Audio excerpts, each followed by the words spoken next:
Setelah Xiaoyan berhasil melewati ujian dan tiba di puncak gunung, dia lalu memberikan pil obat kepada Nalayenran untuk memulihkan kondisi tubuhnya. Xiaoyan kemudian menyapu pandangannya dan mengamati seluruh area puncak gunung tempat berkumpulnya para jenius yang berhasil lolos. Namun di situ Xiaoyan tidak menemukan adanya kolam darah surgawi. Sepertinya kolam ini terletak di tempat yang berbeda. Tak lama setelah itu, Tang Ying yang berada tak jauh dari Xiaoyan lantas mengucapkan selamat kepada Xiaoyan atas keberhasilannya, sembari tersenyum dan menangkupkan kedua tangannya. Xiaoyan pun membalas ungkapan tersebut dengan nada sopan dan sama sekali tak menunjukkan adanya tanda-tanda permusuhan terhadap Tang Ying. Berbeda dengan Tang Ying, ekspresi Feng Qing'er dan juga Wang Chen terlihat kurang senang dengan keberadaan Xiaoyan. Selang beberapa waktu, Mu Qingluan perlahan menunjukkan ketertarikannya terhadap Xiaoyan dan bertanya, "Sudah seberapa jauh kau menguasai teknik langkah 3000 petir?" Tampaknya Mu Qingluan sengaja mengajukan pertanyaan ini dengan suara lantang untuk memprovokasi Feng Qing'er. Seperti yang diharapkan, ekspresi Feng Qing'er pun seketika berubah menjadi dingin. Dia lalu berkata, "Gadis kecil, sebaiknya kau tidak bicara terlalu banyak. Setelah ini aku akan menguji serta melihat apakah kekuatanmu sudah mengalami peningkatan. Aku harap kau bisa tampil lebih baik di pertemuan besar 4 pavilion yang akan diadakan 3 bulan ke depan." Xiaoyan pun cukup tercengang ketika melihat kedua gadis muda itu saling bentrok. Sepertinya hubungan keempat pavilion tidak sebaik seperti yang Xiaoyan pikirkan. Dengan sedikit keraguan, Xiaoyan lantas menatap Mu Qingluan dan bertanya apakah mereka bisa bicara secara pribadi. Pertanyaan ini secara alami membuat Mu Qingluan cukup terkejut. Meskipun ini adalah pertama kalinya dia bertemu dengan Xiaoyan, namun Mu Qingluan memiliki kesan baik terhadap Xiaoyan setelah apa yang dia lakukan kepada pavilion Feng Lei beberapa waktu lalu. Oleh karena itu, dia pun dengan senang hati menerima permintaan Xiaoyan tersebut. Setelah mendapat persetujuan, Xiaoyan pun bergegas menjauh bersama Mu Qingluan. Dengan nada serius, Xiaoyan lalu bertanya, "Nonamu, apakah benar kau adalah murid dari Feng Zunze?" Mu Qingluan pun membenarkan hal itu sambil merasa heran. Apakah Xiaoyan hanya datang untuk menanyakan informasi yang sudah diketahui oleh semua orang? Sesaat kemudian, Xiaoyan lantas kembali bertanya apakah dia bisa bertemu dengan Feng Zunze. Tatapan Mu Qingluan pun seketika menyipit ketika mendengar hal ini dan bertanya siapakah Xiaoyan sebenarnya dan mengapa dia ingin bertemu dengan sosok gurunya. Xiaoyan pun hanya bisa tertawa getir ketika melihat sikap hati-hati yang ditunjukkan oleh Mu Qingluan. Dengan sedikit keraguan, Xiaoyan pun menjawab kalau dia adalah murid dari teman lama Feng Zunze yang diperintahkan untuk datang mencarinya. Mu Qingluan sontak terkejut dan bertanya siapakah teman lama Feng Zunze yang dimaksud oleh Xiaoyan itu. Namun sebelum pembicaraan berlanjut menjadi lebih serius, Xiaoyan segera memohon maaf dan mengatakan kalau dia tidak bisa memberitahu informasi tersebut di tempat terbuka seperti ini.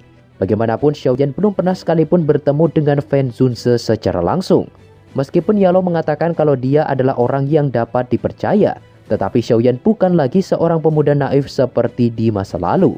Oleh sebab itu, dia memutuskan untuk tidak mengungkapkan identitas Yalo bahkan kepada murid Feng Zunze sekalipun. Sikap Xiaoyan itu jelas membuat Mu Qingluan merasa semakin penasaran. Namun di saat yang bersamaan, dia juga tidak ingin mempersulit segalanya. Dengan kekuatan Douzun yang dimiliki gurunya, tentu saja Xiaoyan tidak mungkin bisa bertindak sesuka hati, bahkan jika dia menyimpan niat jahat di dalam hatinya. Mu Qingluan pun perlahan melambaikan tangannya dan berkata, "Karena guru suka berpergian, sangat mustahil bisa menemuinya di hari biasa. Namun jika kau benar-benar ingin bertemu dengannya, maka kau bisa pergi ke pertemuan besar 4 pavilion yang akan diadakan di pavilion Feng Lei 3 bulan ke depan." Sebagai salah satu pihak yang berpartisipasi, pavilion bintang jatuh secara alami akan hadir di pertemuan itu. Ini adalah satu-satunya kesempatan yang kau miliki jika ingin bertemu dengannya. Xiaoyan pun perlahan termenung ketika mendengar informasi ini. Setelah apa yang dia lakukan terhadap pavilion Feng Lei cabang utara, lantas bagaimana bisa dia pergi ke markas mereka secara terang-terangan? Ketika berhadapan dengan Fei Tian saja, Xiaoyan hampir tidak memiliki kesempatan untuk melarikan diri. Apalagi jika harus menghadapi para elit yang ada di markas pusat. Sepertinya Xiaoyan tidak akan memiliki keberuntungan lagi jika benar-benar memasuki kandang harimau tersebut.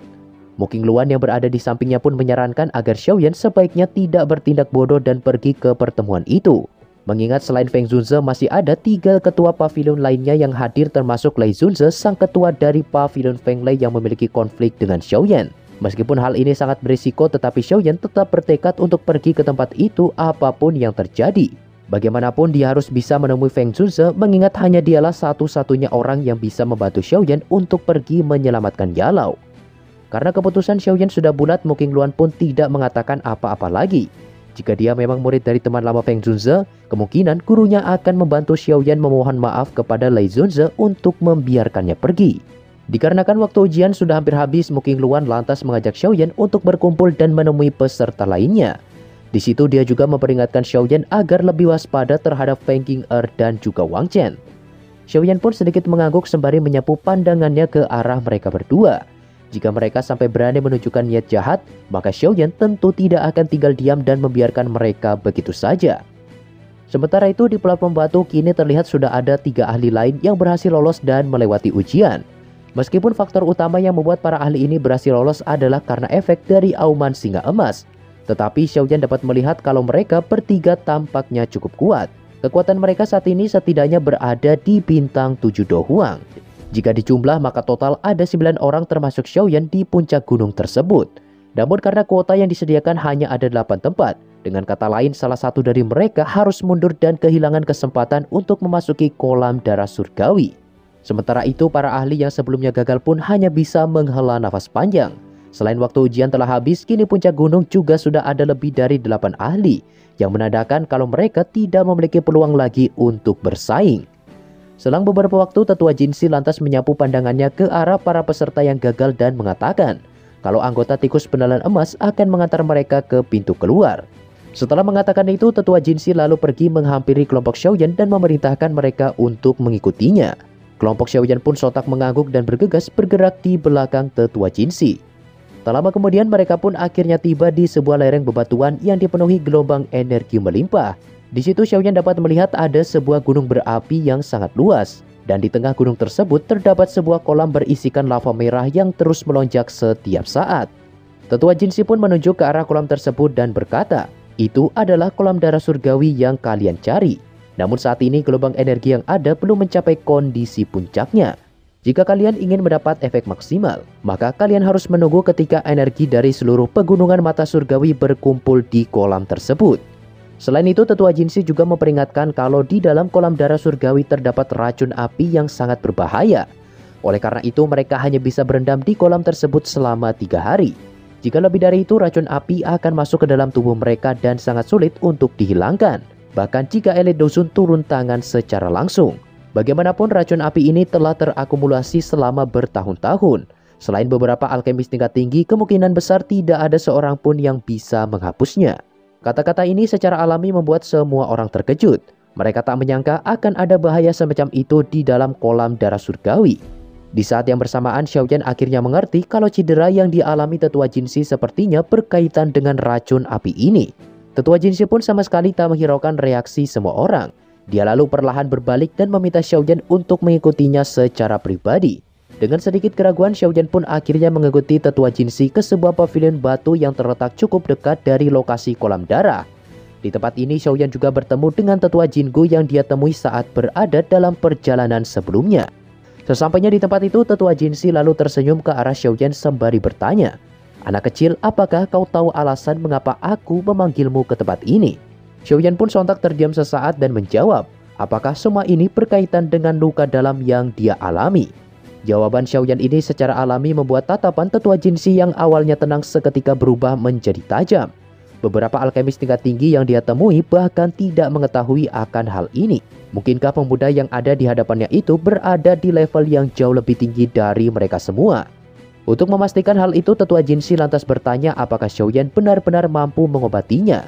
Tentu saja Xiaoyan tidak berani memberikan jawaban begitu saja dan memutuskan untuk memeriksa kondisi Tetua Jinsi terlebih dahulu. Setelah pemeriksaan berlangsung cukup lama, Xiaoyan pun akhirnya membuka kedua matanya sembari menunjukkan ekspresi serius di wajahnya.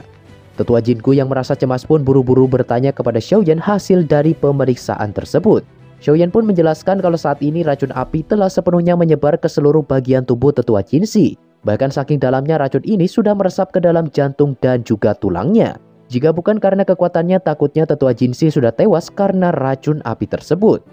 Meskipun sangat sulit untuk dikeluarkan, tetapi bukan berarti tidak ada satupun cara untuk menyembuhkannya. Ekspresi Tetua Jinsi dan juga Jingu yang awalnya suram pun seketika dipenuhi semangat. Mereka sungguh tak menyangka pemuda seperti Xiaoyan benar-benar memiliki kemampuan untuk menghapus racun api ini. Selama Xiaoyan berhasil menghilangkan racun tersebut sepenuhnya, maka mereka berdua berjanji akan menjamin keberhasilan Xiaoyan untuk menerobos ke tingkat Douzong. Tawaran ini jelas sangat menarik perhatian Xiaoyan. Tanpa pikir panjang dia pun langsung menyetujui kesepakatan tersebut. Tetua Jinxi dan juga Jinku pun merasa lega setelah mendengar kata-kata Xiaoyan. Mereka lalu menjelaskan kalau kolam darah surgawi memang memiliki efek ajaib untuk membantu seseorang melakukan terobosan. Namun hal ini pada dasarnya hanya efektif bagi beberapa ahli yang sudah terjebak di puncak Do Huang dalam waktu lama. Sedangkan untuk Xiaoyan yang baru saja maju ke kelas Do Huang bintang 9 akan sangat sulit jika dia ingin mengandalkan bantuan kolam darah untuk menerobos ke kelas Douzong. Karena Xiaoyan sudah bersedia membantu, mereka pun memberitahu kalau di dasar gunung berapi itu memiliki energi yang jauh lebih murni jika dibandingkan dengan kolam darah surgawi. Dan di tempat itulah Tetua Jinxi terkena racun api tersebut. Xiaoyan pun sedikit mengerutkan keningnya dan mengatakan, jika dengan kekuatan Tetua Jinxi dia bahkan tidak mampu menahan korosi yang disebabkan oleh racun api. Lantas bagaimana mungkin Do Huang sepertiku bisa menahannya? Tetua Jinxi pun hanya tersenyum dan menjawab, bagi ahli biasa mereka tentu tidak akan berani pergi ke dasar kolam darah itu. Namun bagi seseorang yang memiliki api surgawi sepertimu, hal ini bukanlah sebuah masalah besar. Xiaoyan jelas terkejut setelah mendengar kata-kata ini. Bagaimanapun semenjak dia memasuki pegunungan mata surgawi, dia sama sekali tak pernah menunjukkan api surgawi miliknya. Siapa sangka Tetua Jinxi mampu mengetahui rahasia ini dengan sangat mudah. Dikarenakan tempat yang disebutkan Tetua Jinxi memiliki resiko yang sangat tinggi, Xiaoyan pun bersedia menyembuhkan Tetua Jinxi setelah berhasil keluar dari dasar kolam darah tersebut. Pada awalnya mereka terlihat sedikit ragu akan hal ini. Namun setelah Xiaoyan mencoba meyakinkan mereka berdua kalau dia tidak mungkin bisa kabur apalagi sampai berbuat curang di wilayah kekuasaan mereka, Tetua Jinxi pun akhirnya menyetujui permintaan Xiaoyan itu. Setelah kesepakatan berakhir, Xiaoyan lantas pamit dan bergegas kembali ke tempat berkumpulnya semua orang. Sementara itu di depan kolam darah surgawi terlihat para ahli yang berkumpul kini sedang berdebat untuk memutuskan siapakah yang harus mundur. Tentu saja mereka tidak berani melibatkan para jenius dari 4 pavilion dalam perdebatan ini.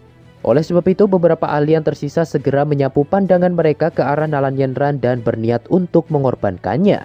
Nalan Yanran yang menyadari niat jahat mereka pun segera memasang kuda-kuda dan bersiap untuk bertarung. Tepat ketika pertempuran akan terjadi, sosok pemuda berjubah hitam yang tidak lain adalah Xiaoyan pun tiba-tiba muncul dan langsung menghantam salah satu dari sekelompok ahli tersebut hingga membuatnya terpental jauh dan menabrak bebatuan yang ada di belakang.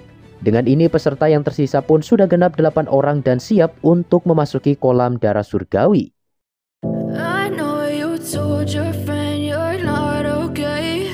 Kurang lebih seperti itulah spoiler pembahasan BTTH Season 5 episode 101 part 1-nya.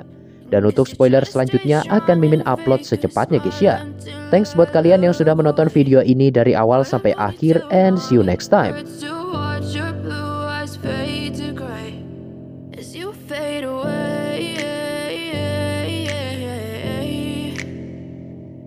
Fade away.